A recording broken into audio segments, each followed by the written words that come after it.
Tonight, we will join the national conversation about sexual harassment that seems to have engulfed a different political figure just about every day this week. First Hollywood, now Washington, making headlines that it would rather avoid. Then federal prosecutors, they were not able to get a conviction against Senator Bob Menendez, but now Republicans in the Senate, they're going after the New Jersey Democrat. Also, we'll take a look closer to home and a situation that could cause many homeowners in our area to get slammed with higher tax bills. This has nothing to do with the Republican tax plan in D.C. It is a local issue that wouldn't make it any less painful. Evening, everybody, and welcome to RFL. I'm Richard French, and thank you very much for joining us tonight. And we begin this evening with sexual harassment. That as more public figures face accusations. Senator Al Franken, he the very latest. The Minnesota Democrat, he will now face an ethics investigation, and he's actually welcoming it. It's a jarring photo. Al Franken, before he was elected senator, pretending to grope radio host Leanne Tweeden while she's asleep. I was belittled and humiliated, and that's never funny. Tweeden also claims Franken, at the time a comedian, forced her to rehearse a kissing scene for a skit that he wrote. And he just mashed his lips against my face, and he stuck his tongue in my mouth so fast. The photo and rehearsal from 11 years ago, while the two worked together on a USO tour, now potentially threatens the Minnesota senator's career. Should he resign?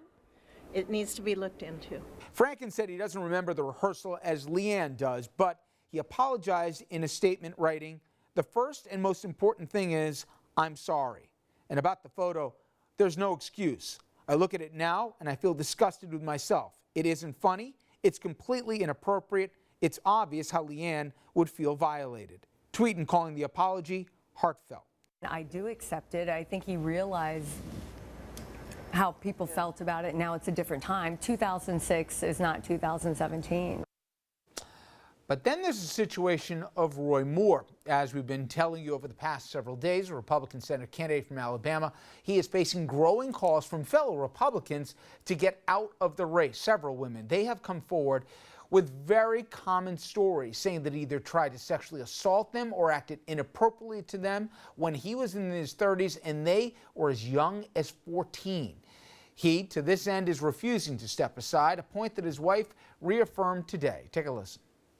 Even after all the attacks against me, against my family, against the foundation, and now against my husband, he will not step down. That's right.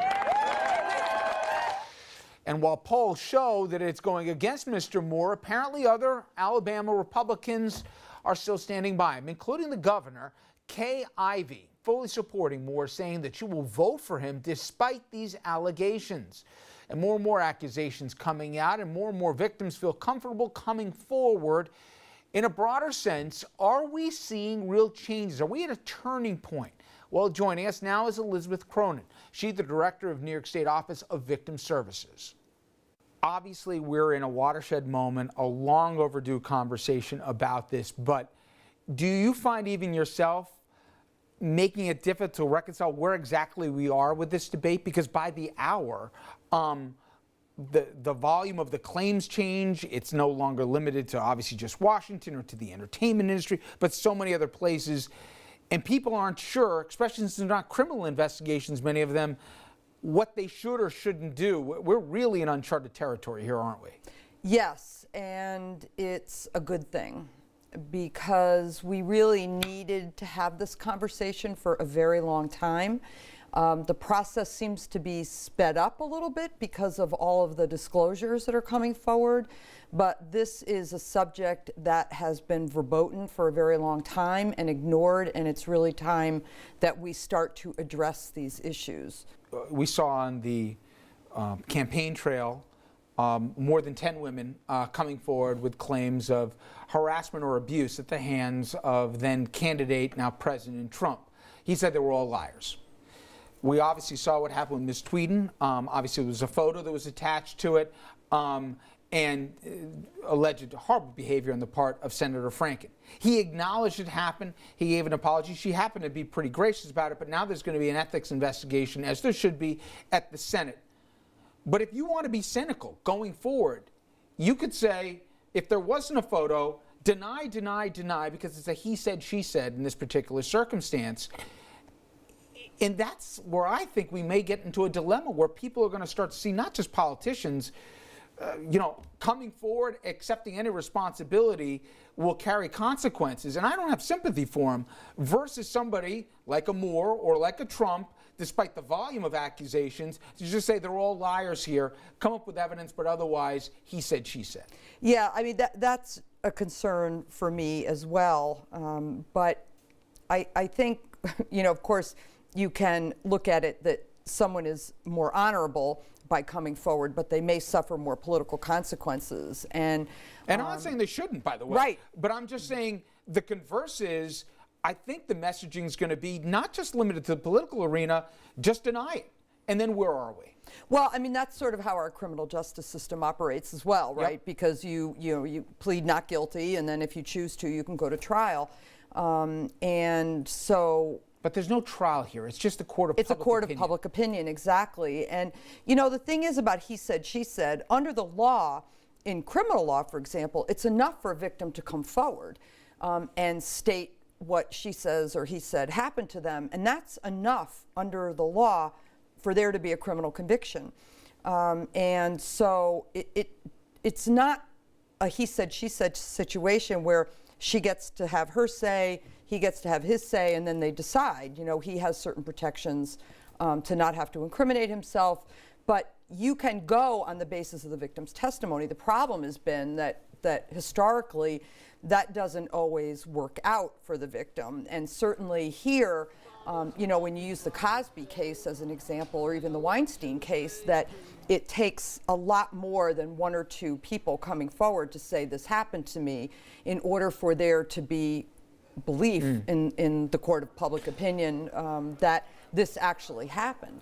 Elizabeth, I want to get into the generational aspect of this conversation because at least I found so much depends on which decade you were born in, obviously gender as well. But you hear a lot of people saying, oh my God, this happened 20 years ago, 30 years ago, whatever long. Why did they sit on this information? You have probably more experience in terms of talking with victims and the challenges they had and the difficulties of coming forward. Can you explain to some people why people are coming forward now when maybe they didn't before? And that doesn't in any way mean that they lack the courage or whatever else. It takes a lot to come forward. The Roy Moore case is such a perfect example of this whole problem, where those women, first of all, did not come forward voluntarily. They were discovered by the Washington Post. These are local women who kept this secret for a very long time. And, he's an incredibly powerful figure there. And essentially what this demonstrates is that these women really have been powerless. And so coming forward would have done what? They were very young when it happened and traumatized, and we know from experience and research that victims most often do not disclose their abuse, and that often it comes out either because someone discovers it or because they're so traumatized after many years that they get therapy and come forward. So the fact that these women did not disclose, to me, is far more indicative of the reality of this happening to them than the opposite. I'm curious, and this from a gender standpoint, I've been shocked, really since the Weinstein story blew up and then so many other stories have followed. Not even on political lines, more on generational lines. People who I respect have thought not the assault element of it, but on the harassment side, oh, they're making a mountain out of a molehill, guys. Or, oh, what did they think was going to happen if they went to the hotel room, kind of thing. And I find people more in their 40s or certainly even younger with a different perspective of it. On the gender line, does that fall as well for women? Or is there more of a bright line here that they're like, finally they're talking about this? Or is there a generational divide even there? I think there's both. And I think it also depends on what side you're on with the particular individual that's being identified. So if you like the way, so for example, with a politician, if you like their politics and you are more concerned about them being out of office and than being in office and not being an upstanding person, then you may choose to ignore that behavior. Were you pleasantly surprised on the subject of Franken, people who like his politics, even his colleagues, though, there was no cover for him. And there wasn't a person who said, oh, this is just a stupid photo, or there's a debate about what happened with a kiss or whatever else. To a person, they all said, yeah, this should go before the Ethics Committee. And his original apology didn't even come nearly in the area code of being enough. I was pleasantly surprised, if that's the right way to say it, out of a terrible incident, that everybody thought it was wrong. I was pleasantly surprised by his candor, I thought, and by the same thing that you're talking about, that people were not willing to brush this under the rug because they like him or they agree with his politics. And I think that's what we need to be showing, certainly the next generation, you know, for those of us who have kids, or especially if you have girls, you know, you want them to know that this behavior is not acceptable. And I have a feeling, Elizabeth, this won't be the last time we talk about this, God knows. Thank you so much. Thank you. Coming up next, we're going to bring in our panel, and we're going to get the perspective, from a guy's perspective, what's going on in our country and the politics that are happening with this as well here. Everything from the president to what we see in Alabama, what we saw with also the senator in Minnesota, and much more. Stay with us. We'll be right back.